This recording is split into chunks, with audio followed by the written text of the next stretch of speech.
അസ്സലാമലൈക്കും. നമുക്കിന്നൊരു കടുമാങ്ങ വെച്ചാലോ? പഴുത്ത മാങ്ങ കേട്ടോ, നല്ലോണം പഴുത്തിട്ടില്ല, നെങ്ങുന്നൊന്നുമില്ല, ഏകദേശം ചനച്ച മാങ്ങ.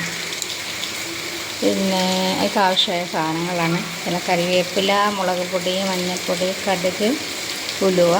പഴുത്ത മാങ്ങ ആയതുകൊണ്ട് ഞാൻ ഒരാണ് ശർക്കര എടുത്തിട്ടുള്ളൂ. പിന്നെ ഉപ്പ്.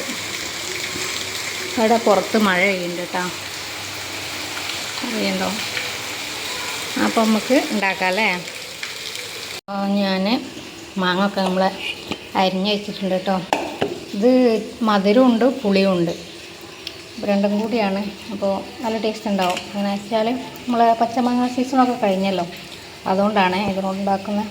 പിന്നെ ഇത്ര തോന ഉണ്ടാക്കുന്നുണ്ട് വെച്ചാൽ ഇത് കുറച്ച് നമുക്ക് മസ്കറ്റിക്ക് കൊടുത്ത് വിടാനുണ്ട്, അതുകൊണ്ടാട്ടോ.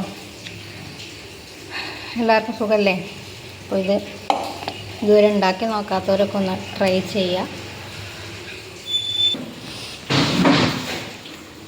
ഇതാ ഞാൻ വെളിച്ചെണ്ണ കാണിക്കാൻ മറന്നു പോയിട്ടുണ്ടായിരുന്നു. ഇപ്പം നമ്മളിതാ ചട്ടി അടുപ്പത്ത് വെച്ച് വെളിച്ചെണ്ണ ഒഴിച്ച് കൊടുത്തോട്ടോ.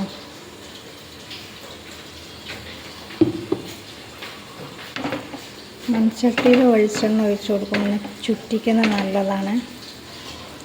ഇനി വെളിച്ചെണ്ണ നല്ലോണം ചൂടാവട്ടെ നമുക്ക്. എന്നിട്ട് ഉലുവയും കടുകും ഇടാം. വെളിച്ചെണ്ണ നന്നായിട്ട് ചൂടായിട്ടുണ്ട്. നമുക്ക് കടുക് ഇടാം. ഏകദേശം അത്ര തന്നെ. കടുമാങ്ങക്ക് ഉലുവയാണ് സ്പെഷ്യലായിട്ട്, അതുതന്നെ ഉലുവ ഇടാം.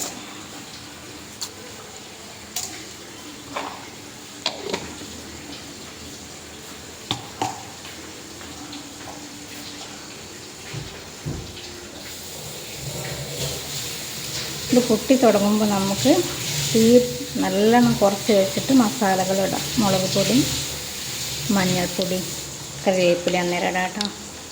ഇതാ പൊട്ടി തുടങ്ങിയിട്ടുണ്ട്. ഇപ്പം നമ്മൾ തീ നന്നായിട്ട് കുറച്ച് വെക്കുകയാണ്, അല്ലെങ്കിൽ മസാലകൾ കരിഞ്ഞു പോകും.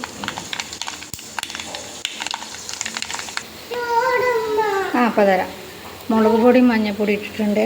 നമ്മൾ കറിവേപ്പില ഇടാൻ കേട്ടോ. കറിവേപ്പില അത് കുറച്ച് മതി. ഞാനിപ്പോൾ തീ ഓഫ് ചെയ്തിട്ടുണ്ട്, ഇത് കരിഞ്ഞ് പോകണ്ടെന്ന് വിചാരിച്ചിട്ട്. അല്ലെങ്കിൽ മസാലകൾ കരിഞ്ഞ് പോയാൽ ടേസ്റ്റ് ഉണ്ടാവില്ല. ഇതങ്ങനെ ഉപ്പ് ഇട്ട് കൊടുത്തിട്ടുണ്ട്. നന്നായിട്ട് ഇളക്കിയിട്ട് നമുക്ക് മാങ്ങ അതിലോട്ട് ഇട്ട് കൊടുക്കാം.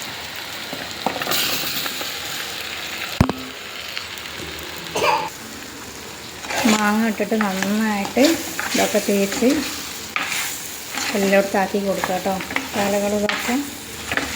എന്നിട്ട് നമുക്ക് ഈ മാങ്ങ വേവാനുള്ള വെള്ളം ഒഴിച്ച് കൊടുത്തിട്ട് ശർക്കര ഇട്ടിട്ട് അടച്ച് വെച്ചിട്ട് വേവിക്കാം. ഈ മാങ്ങ ഇങ്ങനെ ഉടഞ്ഞ് നല്ല ഇതാവും. അന്നേരമാണ് നമുക്ക് ഇതിൻ്റെ പാകമാവുക കേട്ടോ. വെള്ളം അധികം വേണ്ട, മാങ്ങ വേവാനുള്ള അത്രയും മതി. മസാല കൊടുത്തിട്ട് ആക്കിയിട്ടുണ്ട്. ഇനി നമുക്ക് ഒരാണ് ശർക്കരയാണ്. ശർക്കരപ്പാനി ഉണ്ടെങ്കിൽ അത് ഒഴിച്ച് കൊടുത്താലും മതി. ഞാൻ ശർക്കര അങ്ങനെ ഇട്ടതാണെങ്കിൽ കുറച്ച് വെള്ളം ഒഴിച്ച് കൊടുക്കാം കേട്ടോ.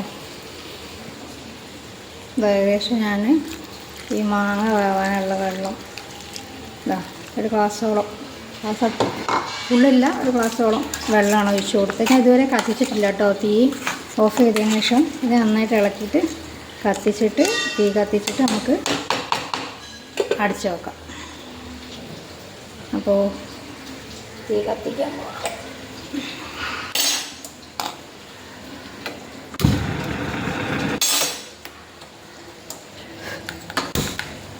അപ്പോൾ ഇപ്പോഴാണ് ഞാൻ തീ കത്തിച്ചത് കേട്ടോ. അടുപ്പത്ത് വെച്ചാൽ ഒന്നും കൂടി നന്നായി ടേസ്റ്റിൽ വറ്റിയൊക്കെ കിട്ടും. അപ്പോൾ അടുപ്പത്ത് വേറെ ബീഫ് വേവിക്കാൻ വെച്ചിട്ടുണ്ട്. അപ്പോൾ അത് കഴിഞ്ഞ് വെയിറ്റ് ചെയ്യുമ്പോൾ ഇത് ചിലപ്പോൾ ഞാൻ ചൂടാറണ്ടേ, ഇന്ന് വൈകുന്നേരം തന്നെ കൊടുത്തു വിടാറുള്ളൂ. അപ്പോൾ ഞാൻ ഗ്യാസിൽ വെച്ചതാണ്. കഴിയുന്നതും അടുപ്പത്ത് വെക്കുക, അല്ലെങ്കിൽ പെട്ടെന്നാവാൻ നമുക്ക് കുക്കറിൽ വെക്കാം കേട്ടോ. അപ്പോൾ അടച്ച് വെച്ചിട്ടുണ്ട്. ഇനി ഇതായിട്ടായിട്ട് കാണിക്കാം കേട്ടോ. തിളച്ച് വന്നിട്ടുണ്ട്. സോറി, അത് മൂടി പോയത്. തിളക്കുന്നുണ്ട് കേട്ടോ. പെട്ടെന്നാവും, പഴുത്ത മാങ്ങ ആയതുകൊണ്ട് പെട്ടെന്ന് വെന്ത് കിട്ടും. അപ്പോൾ വെള്ളം ഇതിൽ നിന്ന് മാങ്ങയിൽ നിന്നും കുറച്ച് ഇറങ്ങിയിട്ടുണ്ട്. അപ്പോൾ ഞാൻ മുളക് പൊടി പിന്നെ അളവ് പറഞ്ഞിട്ടില്ല, അത് പറയാൻ വേണ്ടിയിട്ടാണ് ഇപ്പോൾ ഇത് വീഡിയോ എടുത്തിൽ പറയാമെന്ന് വിചാരിച്ചു. മുളക് പൊടി 2 സ്പൂണ് നിറയെ, മഞ്ഞൾപ്പൊടി 1 സ്പൂണാണ് കേട്ടോ ഇട്ടത്, അത് കാണിച്ചിട്ടില്ല. പിന്നെ ഉപ്പ് പാകത്തിന് ഏകദേശം നമ്മളെ അളവനുസരിച്ച് ഇടാം. അപ്പോൾ ഇത്രയും മാങ്ങ ഉള്ളതുകൊണ്ടാണ് ഞാൻ അത്രയും ഇട്ടത്. പിന്നെ നമ്മളെ എരിവിനനുസരിച്ച്, ഇത് എരിവും പുളിയും മധുരവും ഉപ്പും എല്ലാം ചേർന്നൊരു ടേസ്റ്റാണ്, അപ്പോൾ അതിനനുസരിച്ച് ഇടാം കേട്ടോ. ഇതാ നമ്മളെ കടുമാങ്ങ റെഡി ആയിട്ടുണ്ട്, നല്ല ക്രീമി ആയിട്ടുണ്ട്.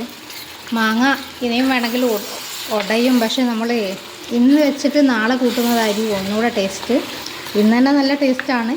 അപ്പോൾ നമ്മൾ ഓരോ ദിവസവും കൂട്ടിക്കഴിഞ്ഞിട്ട് നമ്മൾ തിളപ്പിച്ച് വെക്കും, അപ്പം മാങ്ങ ഒന്നുകൂടെ ഉടയും. അപ്പം ഇതിലും അധികം ഉടഞ്ഞാൽ പിന്നെ ഫുൾ ക്രീമി ആയിപ്പോവും.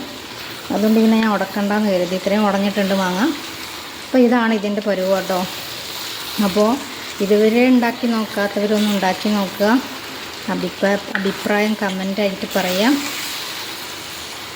അപ്പോൾ ഇത്രയേ ഉള്ളൂ. എല്ലാവർക്കും താങ്ക് യു. കമൻറ്റ് ചെയ്യണേ ഉണ്ടാക്കി നോക്കിയിട്ട്.